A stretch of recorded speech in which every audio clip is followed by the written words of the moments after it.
You've just entered the law offices of Quibble, Squabble, and Bicker. If you've come for actual legal advice, you need to turn right around, honey. You need to get out of here, 'cause you ain't gonna get none of that. They quibble, and they squabble, and they bicker. But if you want to hear meaningless opinions, this is the right place. They got plenty of that. Stuff that makes no sense at all. They go off on tangents. It's crazy talk. If that's your thing, keep listening. They'll keep talking. Oh no no, oh no no, it's another episode of the Law Offices of Quibble, Squabble and Bicker. You've entered the Law Offices of Quibble, Squabble and Bicker.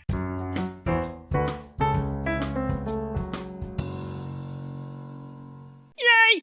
Welcome back to another episode of the Law Offices of Quibble, Squabble, and Bicker on this March 10th, 2021. We have an extraordinarily special guest today.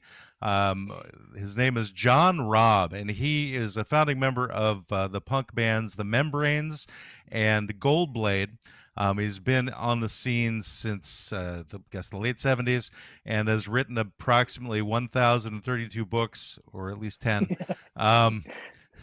And I think your most recent one was just in November, one called Manifesto, about green energy pioneer. But he's also going to be helping us later on with we're actually going into court today, everybody. We're taking vegans on trial. So normally we don't get to court, we just deal with things here, but today we're going to court. And he'll help us out with that later on. So Mr. Robb comes from a family of overachievers. His sister's like the head of CARE International. His brother is a diplomat in the Foreign Service. And he is obviously no slouch in his own right, as well as being a journalist and the founder of the music magazine website Louder Than War, which has been around for about 10 years now. I know Greg has read your book that you published about 15 years ago, Punk Rock and Oral History. So I'm going to turn things over to Greg to start asking some questions as opposed to hearing me blather on and on. His first question is, can I have my money back? No, not at all. It's the best money I ever spent. I think I got it used. So, I don't think I paid full price. It was on Amazon or something. But yeah, it was an excellent book. I want to read more of your stuff now, but I just love the whole oral history, putting all those voices together. And did you know a lot of these people, like before you did your research? Like, were they on the scene and you were pals with them? And then years later, you were like, hey, would you help me write this book? Probably about 2/3 of them I knew from just playing festivals, being a journalist, being around for years. And the other third I just got in touch with. I think for me, what works in the book is how contradictory it is, how everybody has a completely different version of the same set of events, which is great, because punk by its very nature cannot have a linear history. It has to be contradictory, doesn't it? Some people like John Ryder are even contradictory with himself. I know he was, which is great. It's fantastic. It should always. It's an eternal argument, punk, and that's what keeps it fascinating. Mm-hmm. How would you define punk for those who aren't that? Well, you can't. You see, I always say this to people, that anybody who defines punk is out of the equation straight away, because a lot of people say, "Oh, it's just loud, fast music with a lot of shouting," but then you got bands who didn't do that. The original punk in England in 76, 77, the British version of it was all the bands were totally different bands, different backgrounds, for different reasons. And it somehow felt the same, but it all sounded different. There wasn't really a set sound. It became codified as it went along, like all music culture does. Which doesn't matter for most music cultures, but it kind of matters with punk, because punk was never meant to be codified. It could be anything, It was. I would say, if you have to say it's anything, it's more of an attitude and it's a state of mind more than a style of music. Well, both Greg and Brendan were in punk bands. And so I'm just curious if you guys agree with that. Is it a state of mind for you guys? Do you still have that state of mind? Yeah, I think John really hits it on the head, in that it is a state of mind. In fact, the worst thing you could do to a person who's into that sort of music is to call him a punk rocker. Because in the 80s there was punk, there was hardcore, there was power punk at a certain point. I mean, it was like all sorts of weird genres within the music itself. But out from the outside in, I think, and Greg can probably, expand on this. From the outside in, it was all just punk music, and they had weird haircuts, or they had earrings back when earrings were cool, and but inside, it was a whole, like in the Seattle area where I grew up, you had punks, you had kind of skinheads, you had skater punks, you had a whole, like, there were gangs within, but somehow the cool part of it is somehow together we were one. We had our differences, like we were squabbly family members, but together we kind of stuck together. You had the common enemy, jocks and frat boys. United. Same here, but the same thing. You will get beaten up for dressing differently in the 70s in the UK. I think the British punk was always more dressed up on it than American punk. It was more. I remember like a lot of the bands in America, like from Seattle especially. It was the coming out to that Nirvana period. It was more like the lumberjack shirts and that kind of look. Whereas in England, I guess because we have the dandy thing, and it goes through the mods, and we've always liked dressing up in England, and Americans like to dress down. So that was one difference. I mean, it doesn't make the music massively different. I also think the other thing that's interesting in America is the Ramones, who are a huge influence here, of course. But the Ramones weren't ever a punk band. They weren't formed as a punk band. They were just an amazing pop band with great buzzsaw guitars. But the thing about the Ramones was it was kind of cartoon. It was kind of playing for laughs a lot, whereas a lot of the British bands were quite serious in the 70s. And so you can see there was definitely a difference between American and British punk, but not a way that one's better than the other. There was just a difference, wasn't there? So like the Ramones are as much Mad Magazine as they are the Beach Boys, whereas and I love Mad Magazine. But in Britain, in the late 70s, it was pretty desperate. It was getting desperate here. So it was reflected in the music, whether it's intentional or not. I'm sure most bands form for a laugh, and then it gets serious, doesn't it? Would you have considered the Stooges to be a pop band or a punk band? Well, I like to think it's all pop music in a way. I think the original British punk was pop music, and it got in the charts. That's another big difference. In America, the top 40 at that time, none of these bands would get anywhere near it. But in Britain, the Sex Pistols had a #1 album. They had top 5 singles.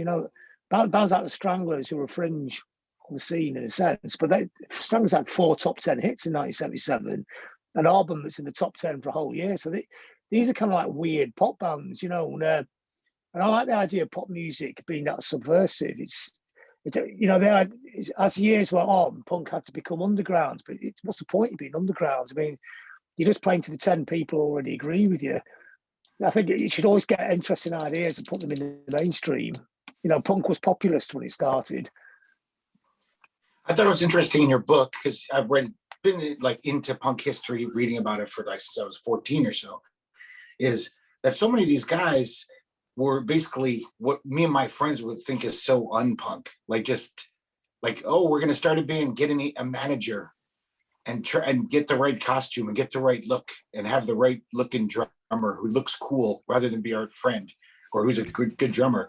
It's just like he's got the look, so he's in and he's cool looking, and it's just like seemed very fabricated, almost like the Monkees, where they were really planning for success from the get-go.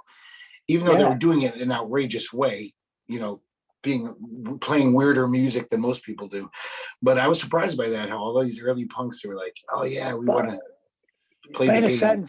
In a sense, that sums up the cultural difference between the American scenes and the British scenes, I think.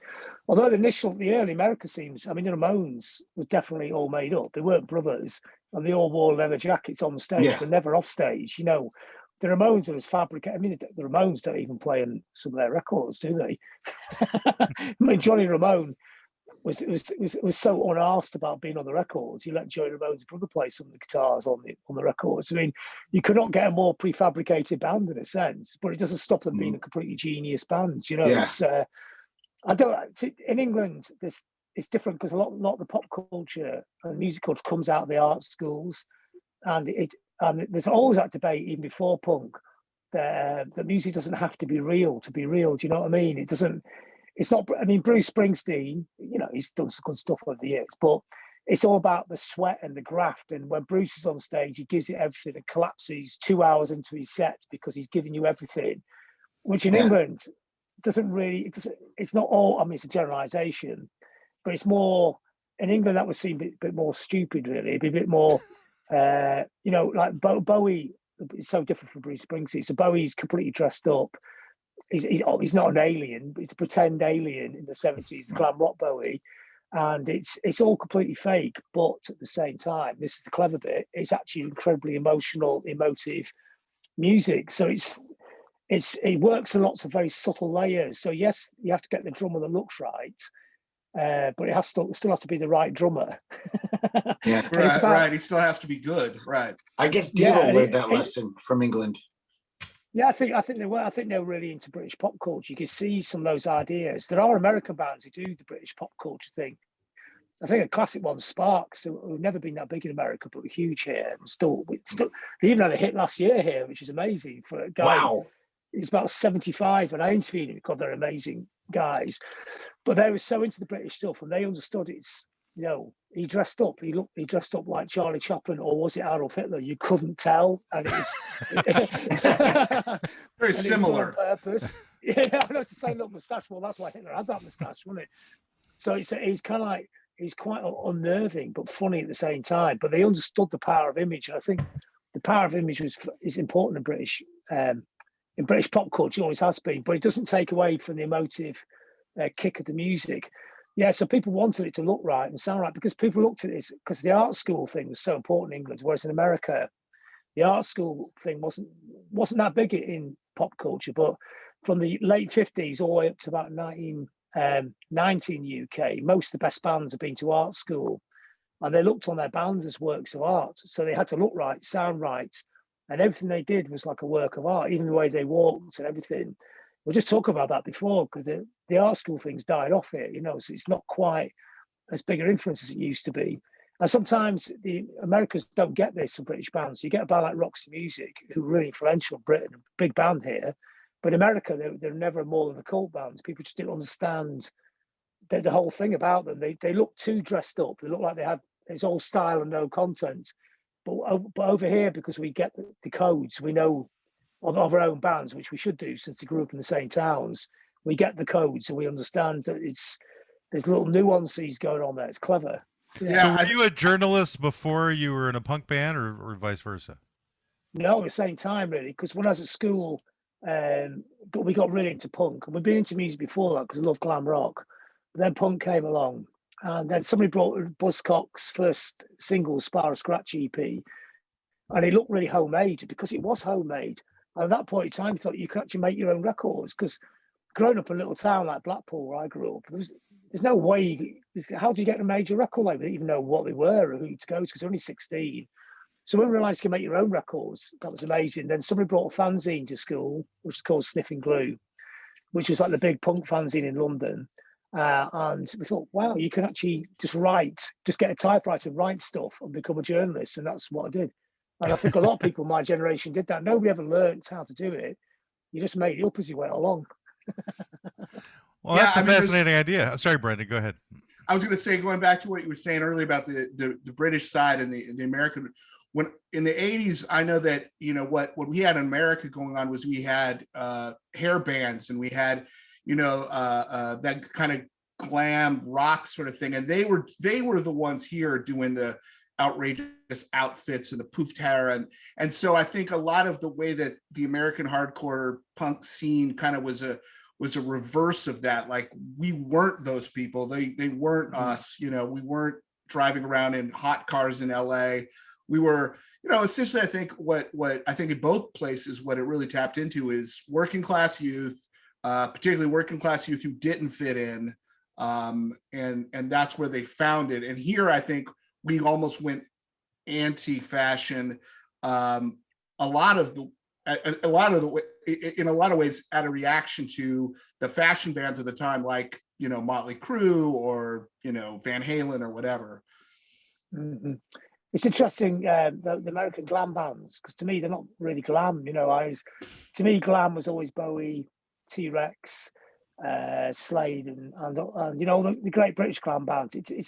The American bands that came later, they seem like a different style of music. They look different and felt different. It's a funny thing with musical terms, isn't it? Because they go through generations. It's like R&B now. It's not what R&B was in the 60s. It's a completely different style of music. And the same with punk in a sense. I mean, what gets called a punk band now isn't really, it's so far removed from what punk was. Why don't people just have a different term for it? I don't understand why it has to be the same term. You know, I think Green Day are a great band, and he is a very good songwriter, but they're not a punk band. They're not the Clash or anything. It's not raw. It's very tidied up. And this is not a critique of Green Day, because they're good at what they're doing. It's just a different style of music, and it should have a different name. And they themselves, interestingly, don't ever claim to be a punk band. They just say we're a pop band. And the songs are good. They have good content, and they sing about stuff. You know, American Idiot was a fantastic song to put out, and to get into all the mouths of America, right into the audience. Brilliant. I applaud them for that. But it's become a different genre of music in a sense. You know, and the hardcore scene. Well, I love the hardcore scene. You know, like Mind Threat, Black Flag. Those bands are amazing bands, and I know those people. I spoke to Ian Mackay 2 weeks ago on Zoom, and we dock in with each other every now and then. And they actually got in touch because Mackay and Rollins, they utterly love British punk. So when I speak to those guys, they'll talk about bands. I think, fuck, how the hell have you heard of that band? You know, Rollins, they've got in touch because Rollins wants to put out a single of a band from Manchester from 1977 that most people in Manchester have never heard of. So they wanted me to go try and find this band, and I found them. These guys, you know, the guys in this band in their early 60s now, they're not even on the internet. It took a bit of a detective work to find them, to get permission to put the track out. So it's interesting because they were getting British punk, but only the singles. They couldn't see it. They could only hear it. So for them, it's purely on the music. So the idea these bands have a style or a look, they wouldn't even know what they look like, because pre-internet. We can get you an interview with somebody from the Weird Lovemakers. Who is that? Yeah, that's a stumper. That was some crappy band I was in the 90s, and Matt always likes to bring it up with people. I think but one day we'll find somebody who's heard of your band, Greg. Yeah, one day. So where it'll be like Prince Charming. Where were you based with that band? What? Where were you based? Which town? Oh, Tucson, Arizona. Okay. Oh, it's one of the few American cities I've never been to. Yeah, kind of out there in the desert. Yeah, I've been to a few desert cities. I've been to Phoenix and Albuquerque and places like that. Yeah. Would you go on trips just to like check out the other scenes, punk scenes around the world and stuff? Like go see some shows when you were there? If I've had the time, and generally I was touring America, so you'd have to get, you know, it's like you have to do 20-hour drives every day, don't you? So you don't have a lot of time in every town. But if I was in a town as a show on, you'd always go. And when you play the gig, you'd always meet the bands, because they'd either come to the gig or you. And also when I've been a journalist, I've been to other cities in America to write about bands, you know. So I mean, I've done all the trips to LA and, you know, and into Texas and New York. So I've been all over. And I met a lot. So I know a lot of the scenes, you know, a lot of the bands. So when they came to Manchester, they'd always get in touch. You always go and see them. So nearly all those bands in the 80s and 90s that were coming out in that scene, I've either interviewed them or met them or played with them. You know, so people like Dinosaur Jr., whatever, you know, Big Black, all those groups, you know, Sonic Youth, all that kind of scene. I guess you could call it the post-hardcore scene in a way, couldn't you? Yeah. Yeah. Well, you have very eclectic musical taste, from what I understand. So what would be a band that you're a big fan of that most people wouldn't expect from you to be a fan of? Well, actually, I was listening to the first album from Yes yesterday, and I put it up on the Facebook page, and everybody's freaking out like it was like, this is not allowed. I was thinking, well, surely punk, there are no rules, and you telling me what I'm allowed to listen to? And actually, their first two albums aren't anything like their latest stuff. They're a bit raw, and there are. I mean, the thing is, all those boundaries between the musical cultures are just made up by journalists. I mean, most music fans and musicians, who I tend to hang around with more than journalists, musicians don't have boundaries. Musicians like all styles of music, you know. So, you know, so Steve Jones from the Sex Pistols, his favorite band of all time is Boston, isn't it? So it's, And people go, well, how can that be? He's in the Sex Pistols, aren't they enemies? But it wasn't really like that. Musicians, they may be a group that they culturally don't resemble, but they might just like the guitar sound. It's whereas journalists, it's all about the perception of a band or the story of a band.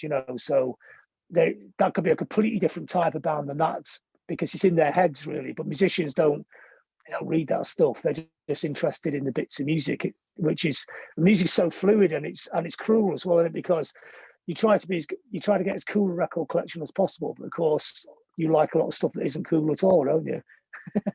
Right. It's like marketing versus music kind of thing. It is, and I understand marketing, the power of perception, but at the same time, I like to listen to what I want to listen to without anybody telling me what I can and can't listen to.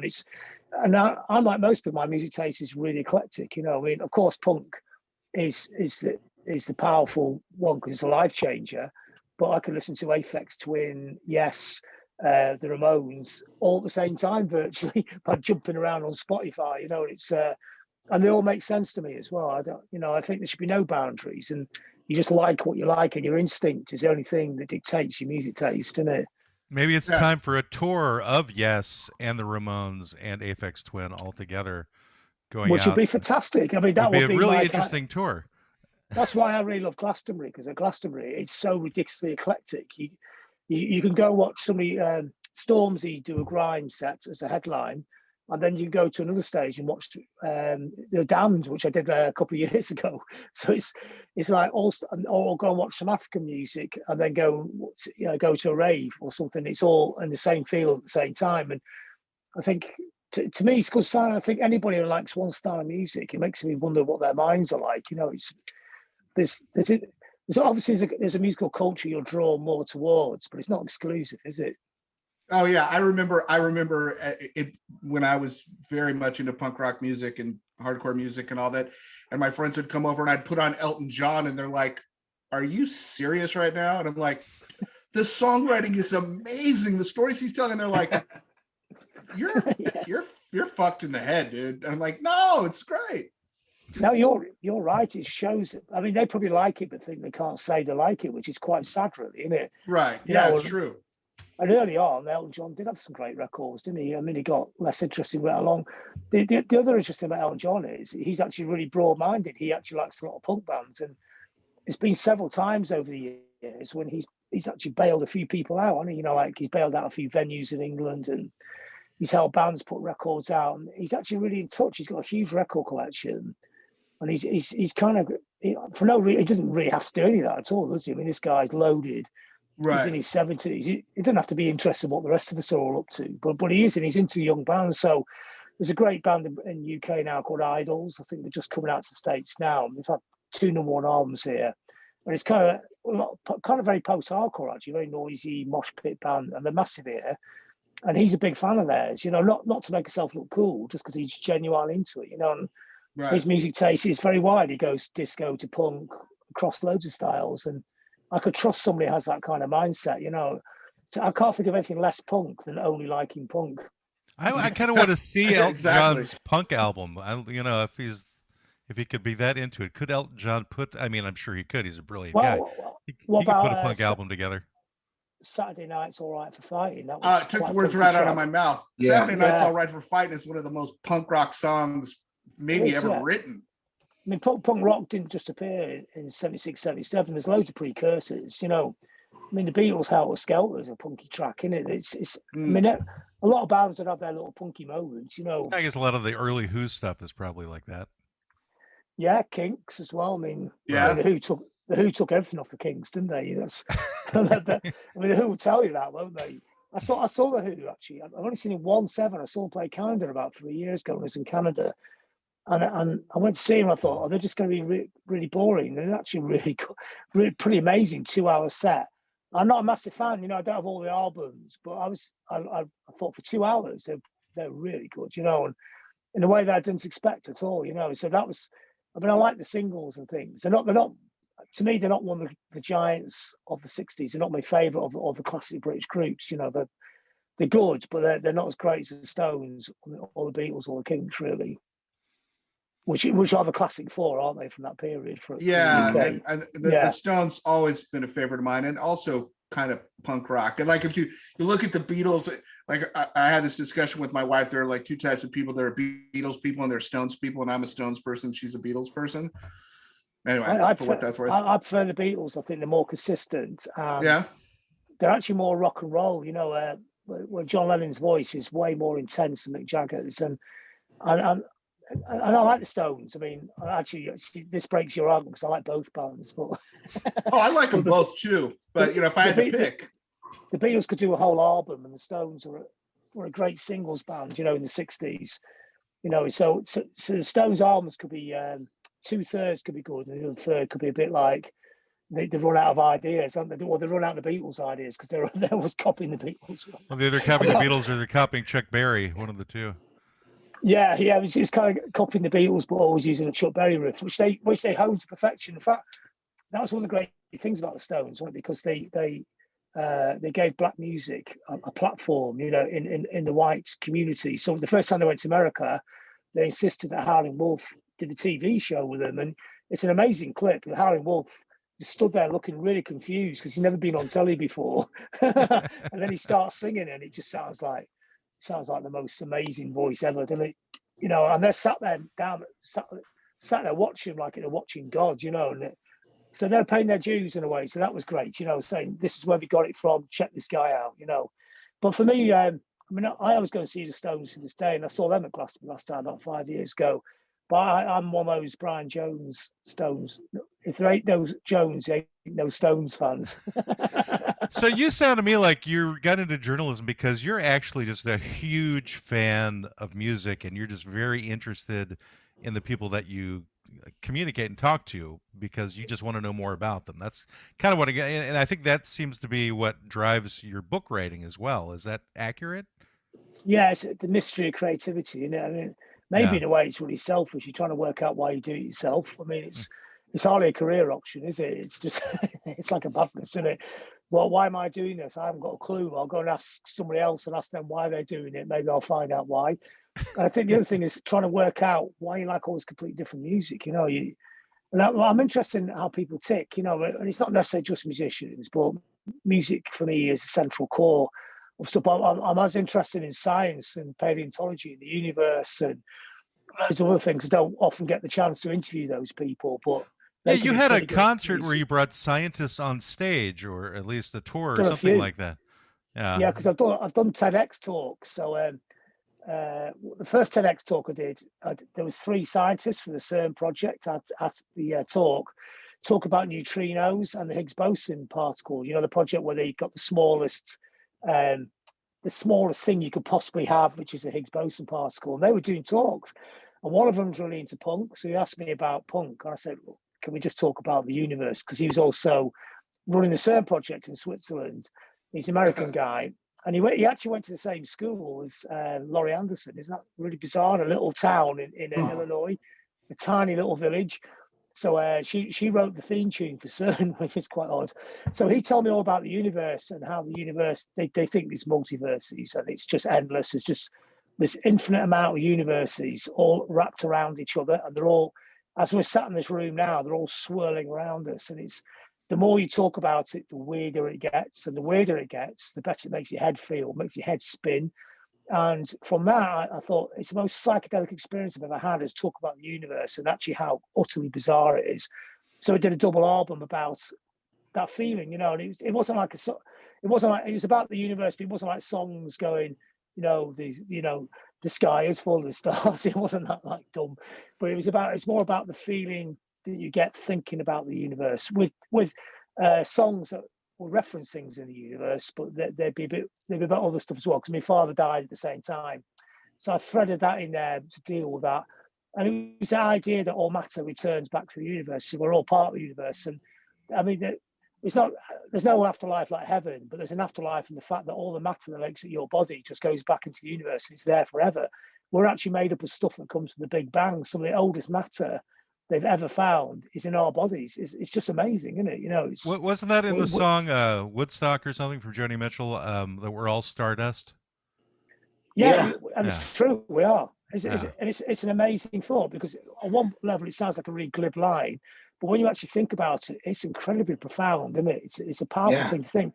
And I also think the other idea I got into, which is a key theme in the record, one of the tracks was called The Hum of the Universe, is the universe actually has a musical note. It's something like B flat minor or something. So we did a track in B flat minor to try and get to that hum of the universe. And it does have this sound. It's the sound of the Big Bang. It's a Big Bang. Obviously, it doesn't, you can't have the sound going through a vacuum. So it doesn't, if you went off across the universe, you wouldn't hear it. But the vibration it makes is equivalent to that musical note. And then I thought that's a bit like meditation. If you're meditating and get into the armor, maybe music and meditation and the universe is all tuning in to the original sound of the Big Bang. And I thought that makes an interesting idea for a track for a punk rock song, doesn't it? Yeah. So basically, the universe is punk rock at its core. So one of these universes that surround us, is there a universe where Elton John started punk rock in 1970? Well, see, this is what they say. There will be, because what they say, and they can't prove this obviously, but what they think is every single thing that could possibly happen is happening in another universe. So there's infinite universes with infinite variations of everything that's ever happened. So one universe, the meteorite didn't hit the earth and wipe the dinosaurs out, and they just carried on. So right, the multiverse theory is fantastic. You've got dinosaurs and punk rock. Oh, dinosaurs are wearing like three-piece suits and neckties. Yeah, which would be really cool, wouldn't it? Because I was only thinking about this yesterday. What if they had carried on? Where would they end up? Would they have developed into like? Would there be a human version of the dinosaur, or would they just carry on lumbering around as they were? Because they were the most successful animal species this planet has ever produced. They didn't really have to develop any further. They were the pinnacle, and we're just like the afterthoughts. I mean, we're only here by mistake. If that meteorite has swerved 20 meters and whizzed off the side of the earth and didn't hit it, we won't be here. It's just amazing, the randomness of everything, isn't it?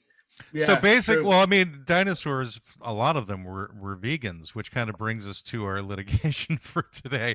You know, when I first came across the concept of veganism, I was at a restaurant in Washington, D.C., and I was in my early 20s, and I hadn't heard about it. And so they had stuff on the menu which had the word vegan next to it. I'm like, going, is this people from the planet Vega? I'm like, where?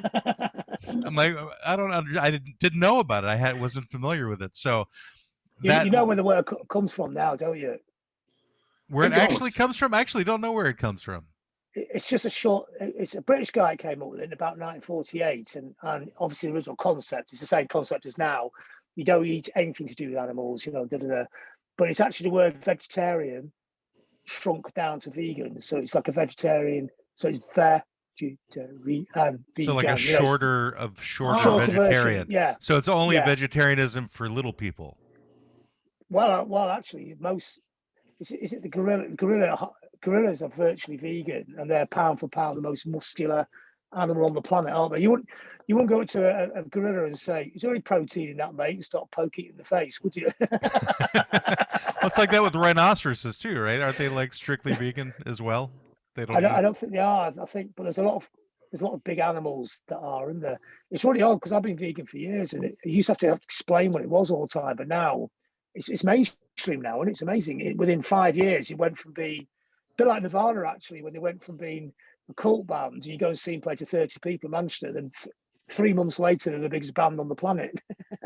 Yeah, I mean, there's such a sea change going on in terms of shifting of perspectives across the landscape, you know, and so many different areas, and I think that's where you get the quote unquote woke culture. In other words, people are waking up to these different ideas and they're starting to embrace them more. But are they embracing them because it's punk or because it's pop? You know, is veganism punk or pop right now? That's the real question, I think.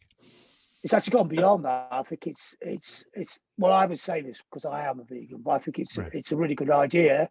I think not non-harming of animals is a really good thing. But I'm not a snobbish vegan. I don't care what anyone else eats. It's between you and yourself what you eat. You make this, as long as you know and have a little think about it, and if you're prepared to eat ham or pork, and you know it comes from a pig, and you know how the pig got to end up on your plate, and you make that decision, that's okay. Just make that decision. And And I don't think people should be guilt tripped. They should just be presented all the information to make their own minds up. So it's pop now. It's not punk anymore. But this is interesting because I just wrote that book you talked about before, Manifesto, with Dale Vince, who's Britain's leading green energy provider. And we talk about this a lot, me and Dale, this idea of green populism, and it's trying to get these ideas into the mainstream, so that they're not so. I mean, obviously, somewhere like Portland, near where you're living, isn't it? Or maybe you are in Portland, Oregon. Oh, yeah. Greg lives in Portland. I live on the outskirts. I've been to Portland a couple of times. It's great. It's a cool city, and it's like a hipster town. It's probably America's biggest vegan town. I might just got the most vegan place in it.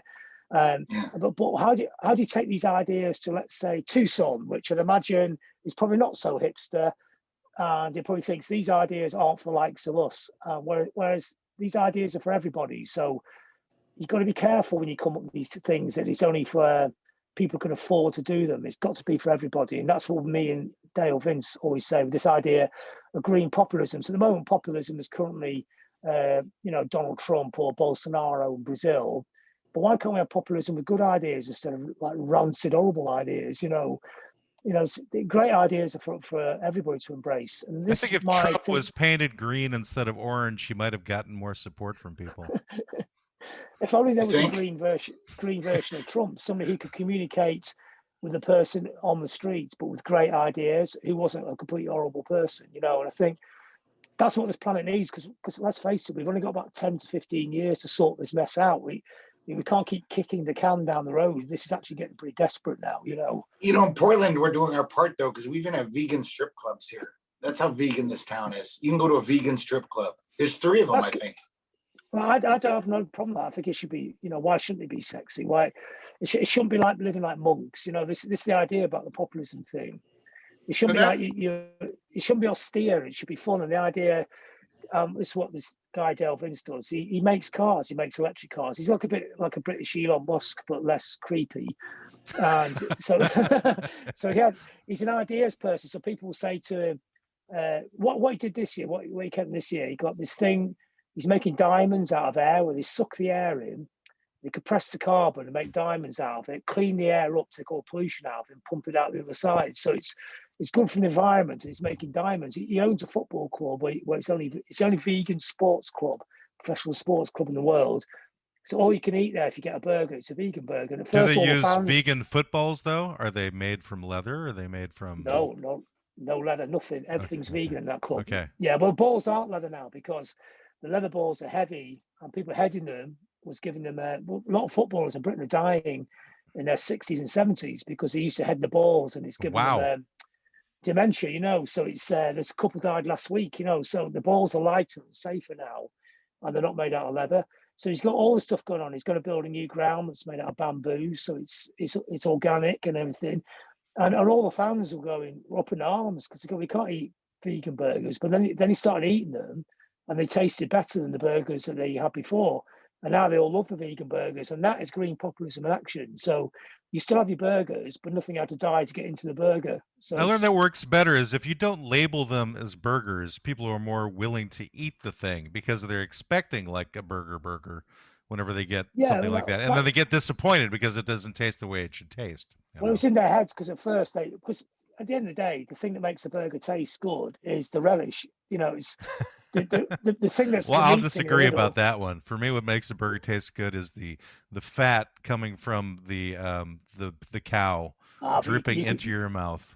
You could fake all that as well. And if you had one of these burgers, you probably wouldn't be able to tell.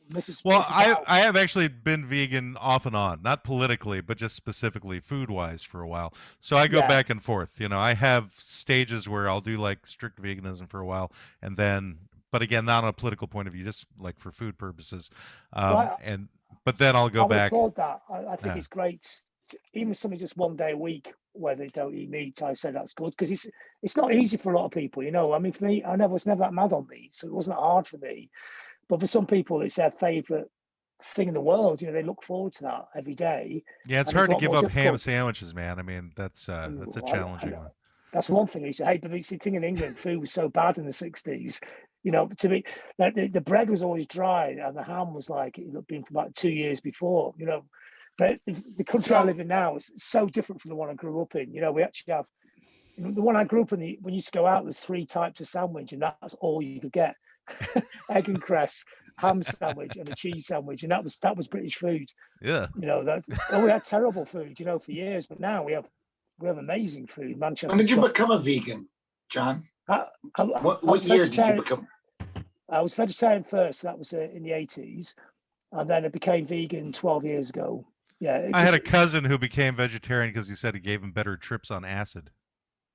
That's probably the best reason you possibly have.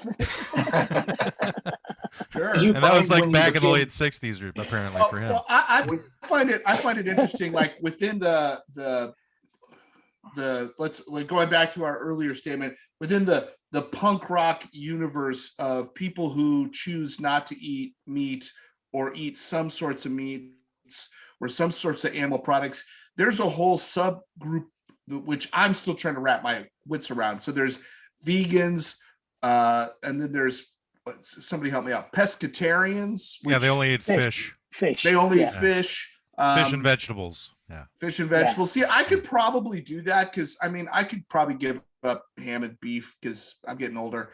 But man, I love me some fish. Do I? Yeah. To go back to Nirvana, it's okay to eat fish because they don't have any feelings. Yeah, right? Fish have no feelings. Well, they do, but it's harder to imagine their pain, I suppose. But, now, supposedly you were the first person to interview Nirvana as a journalist. Is that it? Yeah. In the UK or in general? Well, I didn't even know I was the first. Or someone did a book on my interviews in first. I go, and I wrote to them and said, yeah. They hadn't even been interviewed by a local fanzine, which is really weird. I thought it was somebody who picked up on them, but it was super early on. I had to ring him at his mum's house. So I can still remember it. Yeah, Kurt, there's somebody on the phone, like shouting up the stairs, So it was like there was nothing to ask him. It was just like a really unknown band. How did you form? It was one of those kind of interviews. Then about a year later, we went out to New York to interview them for Sounds, the paper I was writing for. We stayed with them, actually. We stayed for 3 days in a flat in New York. Janet Billig, who ended up looking after bringing up the daughter, actually, and she was part of the whole thing with them. So there's us and a band called Tad and Nirvana, all in this tiny little flat, slept back to back on the floor. The photographer got run over by a bus and broke his leg, so they had to patch him up. Can't stay in a hospital because it's America. He had no insurance, so he had to just lie there for like 2 nights before we could get him on the plane to get him home. And then we saw them play Maxwell's in Hoboken. There's about 20 people at the gig, and they trashed all the gear, and it was absolutely fantastic. I've still got the interview. I've got it on cassette, and I loaded it up, actually. It's online now. Yeah. So it's quite spooky when you listen back to it, because, it's you can remember it being in the room. It's like going back in the room at the time.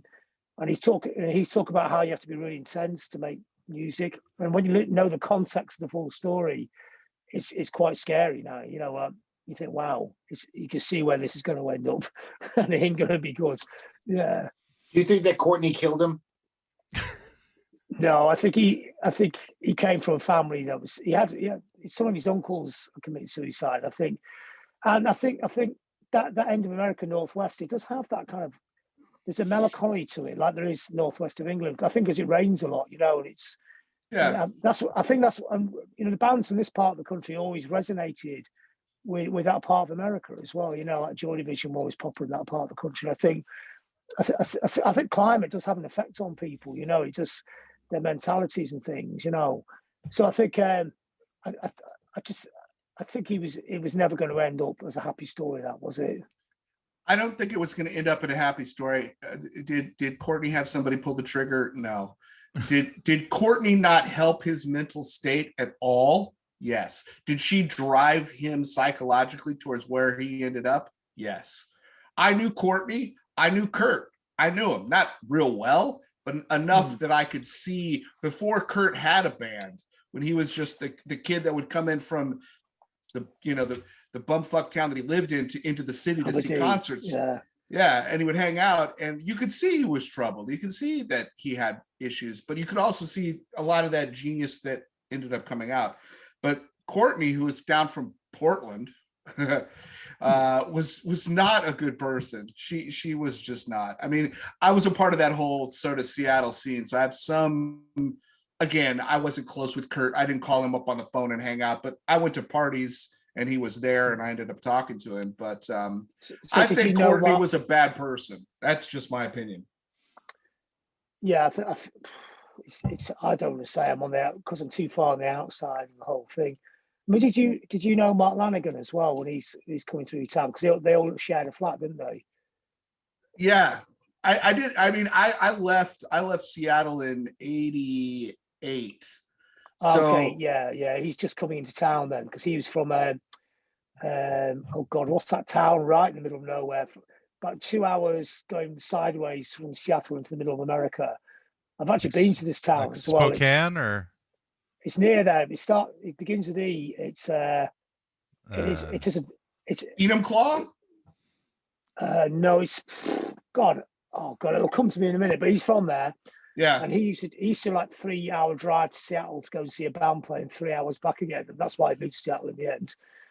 And so they shared a flat. It was him, the guy from Earth, Dylan Carson. That's Dylan Carson, and Mark Lanegan. And that flat was pretty mad flat. I mean, I don't know if you read Mark Lanegan's book, but it's no, I should.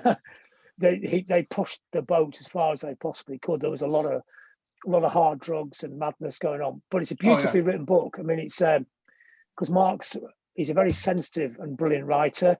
So even though it's a very rock and roll story, he's written it so well, it's captivating. Because in the wrong hands, a book like that, you just think, oh, not this story again. But he's written it so descriptively and so well, you're in the middle of the whole thing, you know. And so they shared a flat, and they were all very, very close. And we toured Mark Lanegan last year for about 5 weeks around Europe. So we kind of got to know him. As much as you get to know a bloke who's very quiet, you know. Yeah. But he's an amazing singer. God, he's got a voice, hasn't he? He's got a voice that's lived in. Yeah. Now, do you think it's because he's a vegan or not a vegan? Oh, he's not. No, he's much more rock and roll than I am. So you became a vegetarian, you said like 15 years ago? How long ago? Oh, no, well, in the 80s, I must have been. Oh, in the 80s. 30, was it hard to find good vegetarian food then? Were you just living on Just go to Indian stuff? restaurants. If you go to Indian restaurants, Greg, you're good. Oh, that's true. Yeah, we're good for Indian restaurants here, but we didn't have any money then. We couldn't afford to go to restaurants because we were in a band. So what you would do is you'd have stew and eat stew every day. So you just boil up the vegetables. Then if you half it left and you put more vegetables in there, lentils, boil it all up, and it just boiled on forever. It was after about 2 weeks, it was a bit of a scary looking pot, you know. And that's how you exist.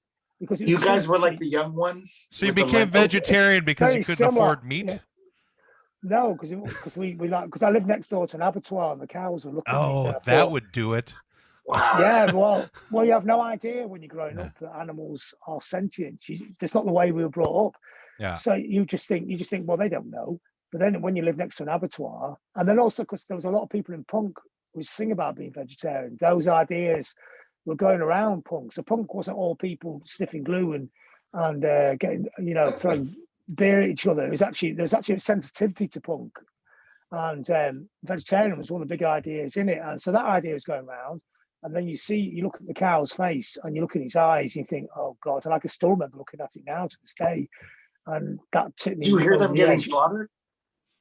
You couldn't hear them. I probably lived about 5 minutes, so it's walking around the corner, and it's a really broken, ramshackle old abattoir with holes in the walls. They stick the heads out of the holes, and you think, oh God, they know, don't they? They actually know what's going to happen. And for you, it was an empathy thing. It's like you were feeling empathy for the And I'm not claiming any higher moral high ground on this at all. You know, that's just what I felt. You know, and if somebody doesn't feel that, that's up to them. You know, I have no judgment in this at all. It's not for me to tell the people what to feel. This is a very, very personal thing, isn't it? Yeah, I mean, I guess if you're living near an abattoir and you're like hearing the screams of the rabbits that are being killed, or I'm sure they weren't rabbits. Rabbits. It's very well known. The screams of the rabbits. Well, that's why the rabbit factory farms that are so big in America. Rabbit is huge, Greg. Well, rabbits was spread across Europe by the Roman legions. They used to take them around because they breed them really fast to make food to feed the legions with, and that's how they spread across the whole of Europe and then around the rest of the world. They're not actually they're only from the Mediterranean. North Africa or something. But now they're all over the world, aren't they? Because a bit like dogs, they're quite good at hanging around with humans and going on our journeys with us. Well, the curious history of animals. Just wondering how rabbits then got to like North America, because the Romans obviously weren't settling that part of the world. It was, but I because we had you got your own things, haven't you? Jackalopes. Yeah, you got loads. Yes, and Yetis, Sky Squatch. That's right. That was a different episode. Jackalopes, Bigfoot. You have the Bigfoot abattoir. That's why you don't see Bigfoot anywhere. It's because they're all been. Yeah, the Bigfoot abattoir is just about 5 minutes south of Enumclaw, which is diagonal from Seattle, going not quite Puyallup, but over there. Closer to There's Yakima. that little clip on YouTube of Bigfoot in there, that really obviously faked up clip of somebody in like a gorilla outfit running down the river, isn't there? Oh, yeah. Well, this area is like definitely Bigfoot country, and there's tons of people who truly believe that Bigfoot exists, and more power to them. Well, people believe. Yeah. The stuff that people believe now is laughable, isn't it? I would so rather. Isn't that true? I would so rather have people believe in Bigfoot than the fact that there is a satanic cabal running the government who eats children. And that has Jewish space lasers. Yeah, Bigfoot is really benign. If you want to go out in the woods and look for some big monkey, all power to you, man. Yeah. It's a bit like I was thinking. We haven't really moved on from the medieval times. When people used to dunk witches in water, and if they drowned, they're innocent, and if they didn't drown, they burnt them as a witch. And it's people go, that's insane. How do people think like that? And I think I can tell you exactly how they think like that. Because that's how people think nowadays, isn't it? It's people go, well, I saw it in a YouTube clip. It must be true. This is the mentality now. It's madness, isn't it? And people are so certain about things they haven't got a clue about.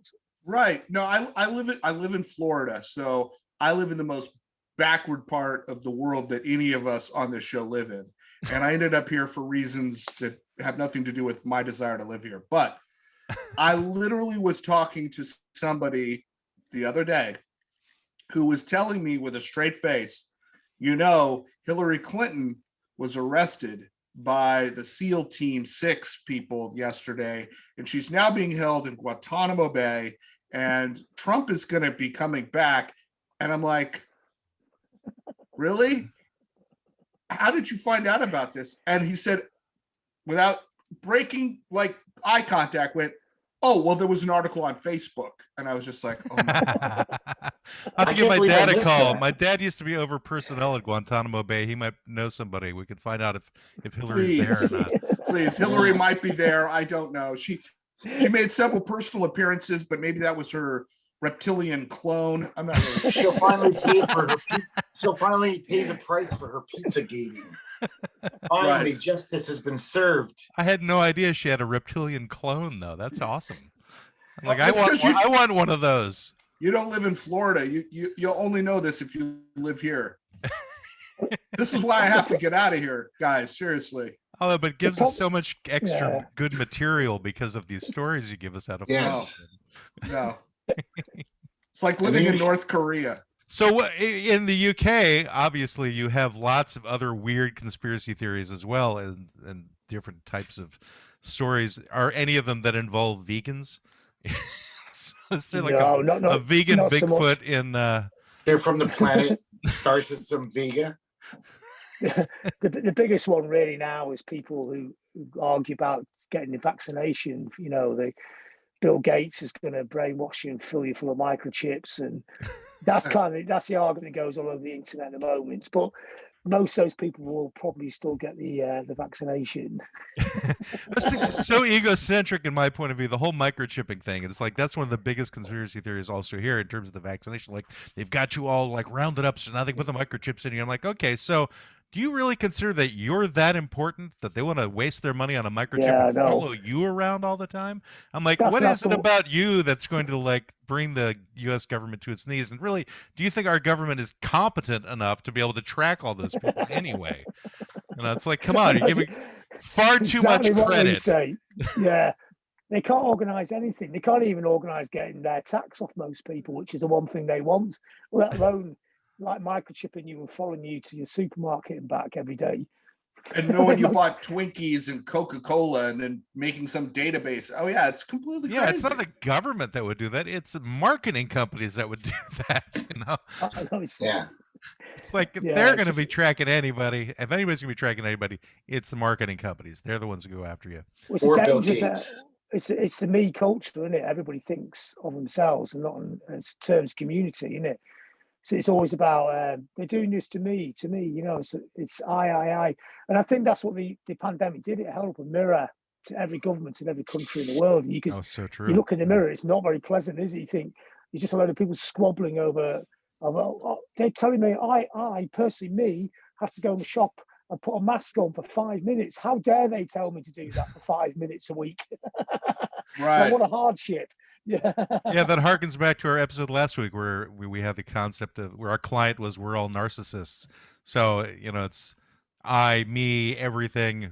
They're microchipping me or whatever else is going to be the bigger issue. I think vegans get a bad rap just because there've been a number. It's kind of like it becomes like a religion. You know, there's lots of people who are totally fine, and then you have the evangelists who decide to make everybody else wrong. You know, and I thought it was interesting that you had to kind of defend your point of view because you obviously know those other vegans who obviously should. They're rare though, aren't they? Be eating meat.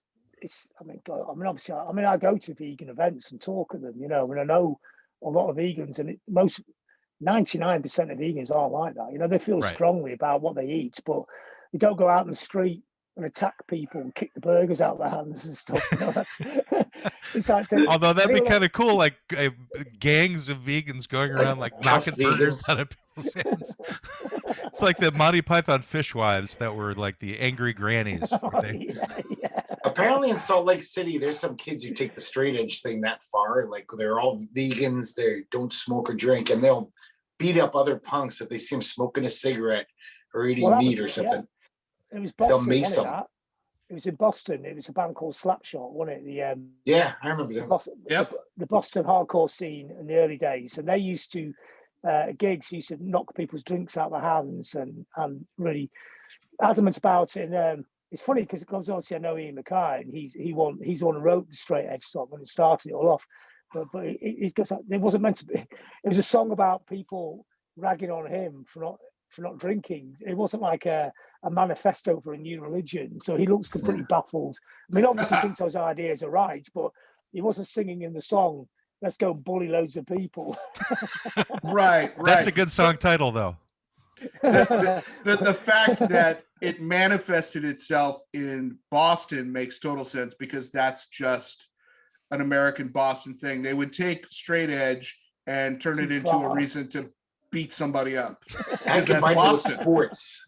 And combine punk with sports. And combine it with sports like hockey, right? Yeah, see that always made no sense to us in England because there was no sport thing mixed in with punk at all in the early days. It was the idea that the Americans would go to gigs in sports gear would be like to us like, no way, you can't wear shorts at a punk gig. I mean that was not. So when you see pictures of American bands with their pumps on and shorts on and talking about, you know, and treating it as a physical event, that was so different from the English version of it. You didn't have mosh pits in England? Well, they call them mosh pits now because, of course, everything that America does, we have to do 10 years later, don't we? But, I mean, people used to pogo at the gigs and jump up and down and go crazy, but it wasn't called a mosh pit for years.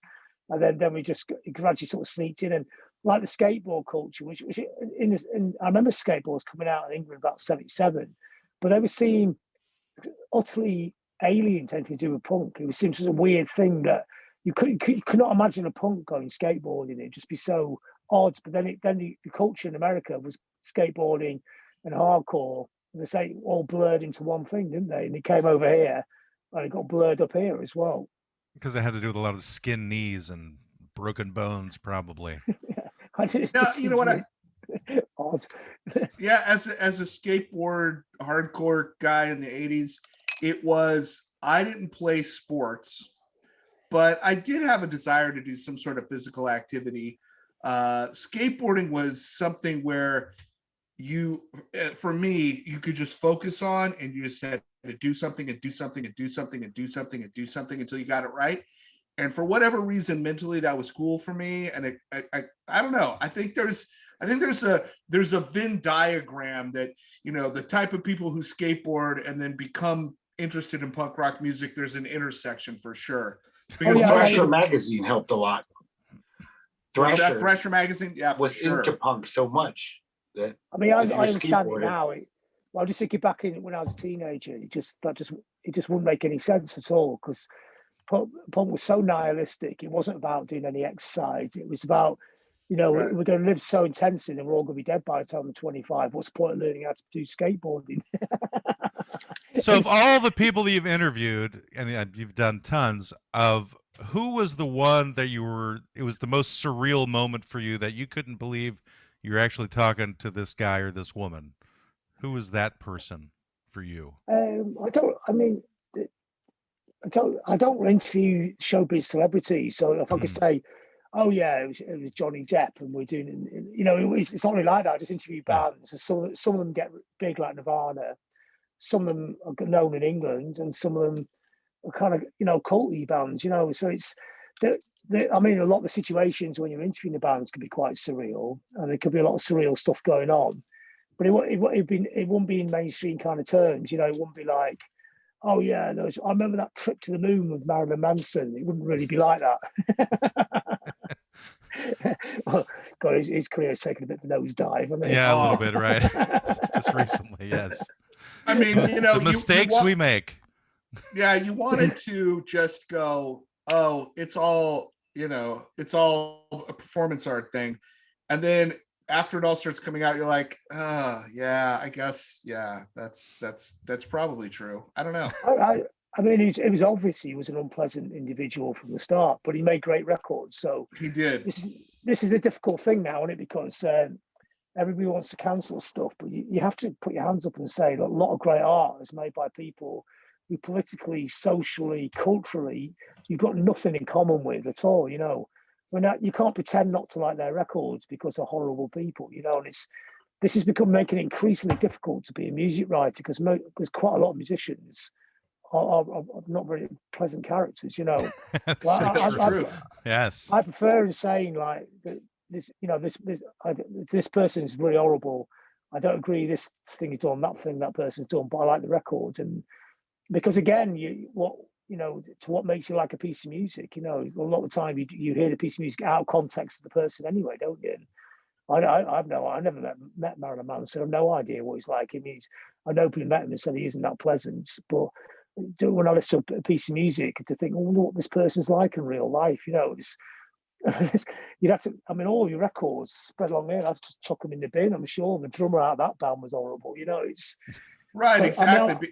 It becomes a whole thing of where do we stop judging art just because of art, and where do we start saying, well, I only like art because that person meets my my values or whatever. I believe in calling them out. I think I don't, like Morrissey, talking shit, Morrissey. I don't agree with anything you're saying, but there's a point in time when you meant a lot of people, and you made some good records, and it's or other people, So I think you don't ignore this thing, but you don't just switch all culture off, because it's not just music, is it? It's books, film. It's across every culture, isn't it? It's the people do things that aren't pleasant, because if you were only like following stuff of people that you agreed with, it would just be horrible art. Well, it was, wouldn't it? Can you imagine if Hillary Clinton actually did put an album out? It's like, what would that be? I'd buy it. You'd buy it. I think you'd like it. Children. If it really comes down to, I have to really love the person and totally the only art I would ever take in is something my 11-year-old did. It's like, well, I love her to death, and she's everything I would hope for. So that macaroni thing she did is fantastic. Yarn, it's your great. Fridge would be covered with everything. Yeah, exactly. Well, that is the flip round of it, isn't it? Because if you think all the people who are really nice people, they actually make pretty boring art. So Chris Martin out of Coldplay is a really nice bloke. He's a genuinely really nice person, but his band are pretty dull, aren't they? So it's you know, it's can you force yourself to like music made by people who are nice people? You know, it's a really weird 21st century argument, and I think it also blurs the issue because there are a lot of problems in the world, but putting your fingers in the ears and pretending that person isn't there anymore isn't going to make that problem go away, is it? Right. That's why you never heard of my band, John, because I was just so nice. I was just too nice. Yeah, I thought it's because I cancelled you. Well, he's heard about you now. He's heard about the weird love makers, Greg. He knows all of them. Well, there's two of them, so he might look up the other one. It was another band stole our name. Oh God! When you get a really specialist name and somebody else has got it, that is annoying, isn't it? Didn't file that copyright. Yeah, but I don't think you can actually copyright. It's quite difficult. It's copyright. You start to have a very good lawyer to back you up on that. It was really fun because we actually had a record out first, so that's basically all that matters. As long as you have a record out first. So these guys wrote us a snotty letter from the Midwest saying, "You guys got to change your name. We're the Weird Love Makers." And we weren't even that chuffed about it. We were just like, actually, guys, we have a record out. We've been around for a year and you haven't. And they were like, oh, so we're like, you don't even have to change your name. Just put a space in between love and makers. That's all we asked them to do. You could be the Weird Love Makers, but that to differentiate, you have to have a space. And then as soon as we broke up 6 years later, I noticed they put the space back. They got rid of the space. They were like, finally, we could be the Love Makers without a space. They could just be the weirder love makers. That's what I was thinking. Yeah, that's a good idea. Weirdo. Weirdest. Like when dinosaur were told by the other dinosaur to change their name, and it's a band from the 60s, it's Grateful Dead spin-off. They just turned their name to Dinosaur Jr., which is really funny because it's kind of laughing at the dinosaur for being old dudes, you know. So, well, Nirvana swapped the name, didn't they? Didn't the label there was a hippie band called Nirvana, and I think they said, "Hey, that's our name." Nirvana bought it. They were like, "Here's some money." The hippie Nirvana are a really good band, a really good psychedelic band. Oh yeah, 60s. In a way, they did a compilation of their stuff on the back of it, so the people actually went to have a listen to it, see what they're like. The problem is when you get to Spotify, because often there's another Membranes in America which came about 8 years after us, and so on our Spotify page, their album's on the page, and I can never get Spotify to remove it. And the worst thing is that they're a pretty rubbish band. So if you've never heard us before and you go there and you hear them, you think that's what we're like. You know, that's the annoying bit, isn't it? I think, why can't Spotify just give them their own sodding page? You know, just go away. Everyone should have a sodding page. Yeah, that'd be a good name for a band, wouldn't it? Or somebody who works in government. All right, so that brings us to the end of our particular show with Mr. Robb, with John Robb. Sorry, I went Mr. Sorry, I'm being ultra polite. You could be formal. Yeah. It's the English accent. I believe that we've should we call him Sir John Robb? Yes. Yeah. He should be knighted. I mean, if McCartney can be knighted, John can be knighted, for crying out loud. Well, I think McCartney's quite a large contribution to popular culture. Well, he hasn't written your book, though. I mean, come on. Yeah. Okay. Mine's slightly larger. But the thing is now, that even getting knighted is problematic. Would you get knighted by the royal family? You know. Right now, right, exactly. Yeah, they're like a problem family now, aren't they? Oh, I was going to ask you. I was going to avoid the subject, but I have to ask because we don't have English people on our podcast that often. And of course, what do you think about this whole Oprah Winfrey interview and all that? What's your take on it? You're no longer punk, Brendan. Oh, come on. I'm revoking your punk credentials. I don't like either side, so it's she's obviously like Meghan Markle's obviously playing the celebrity game, but the grenade she's rolled into the royal family is hilarious because the royal family are completely on the back foot, and I'm not into the royal family. I think it's an archaic institution that we're stuck with, you know, and it's great to see them. I mean, we'll never get rid of them, but every now and then it gets difficult for them, and the moment is, especially with that thing about somebody talk about the baby, is it going to be too black? And right in the middle, Black Lives Matter, and it's on the international thing. It's playing out very badly. There was talk of Australia maybe getting rid of the royal family when the Queen dies. You know, I'm finally growing up. Yeah, Canada too should probably go that way. I think Canada will probably be the last country to have a royal family, because the thing about Canada is the royal family is their tool to say they're not American.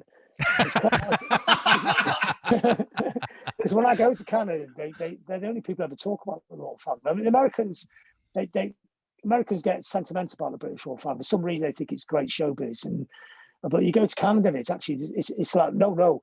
You know, that Detroit, you get shot in Detroit, and also we have the Queen's picture on our wall, and that's very Canadian, isn't it? And like I say, wow. I'm one quarter Canadian, so. Wow, that's interesting. Wow, that's fascinating. Yeah, because of the whole pandemic, I do a lot of homeschooling with my daughter, and we had to get into royal families because we were talking about, I forget, the royal family or something or other. And I remember her, she looked at me and she's like, Dad, wait a minute, what? And I'm like, well, you see, there's this family, and because they are this family, they're kind of important. And she's like, but why? And I'm like, because God said so. I don't honestly know. I just can't answer that question. It's because God said that they were important. That's really what it comes down to. Right. Yeah. Your daughter's right, because the question she's asking are the questions I ask every day. You know, it's why. But surely they should earn it. You know, at least Alexander the Great was a warmongering but great general who invaded half the world. Therefore, he earned his king role. Right. But what the royal family here, they when they do these parades, they have loads of medals on, and all the medals, not one of them's ever earned a medal. They just put them on to look like. Those are attendance medals. They got those for showing up at things on time. I mean, all I can say is that the Queen should be acknowledged for living more than anybody else I can think of, and Prince Charles just has really bad taste in women, from what I can tell. And there we go. All right. I want to thank you very much, John, for showing up. I don't know why you're showing up on our show, but we greatly appreciate it for our 3.2 billion listeners that we have. And this has been the Law Offices. I'll look you up. I know. He knows all about us. Yes. Yeah. I was bullied into it by your friend Eileen. She's a bullying publicist. You've left the offices of Quibble, Squabble, and Bicker. It's over. It's over. It's time for you to go home. It's over. It's over. Go away now.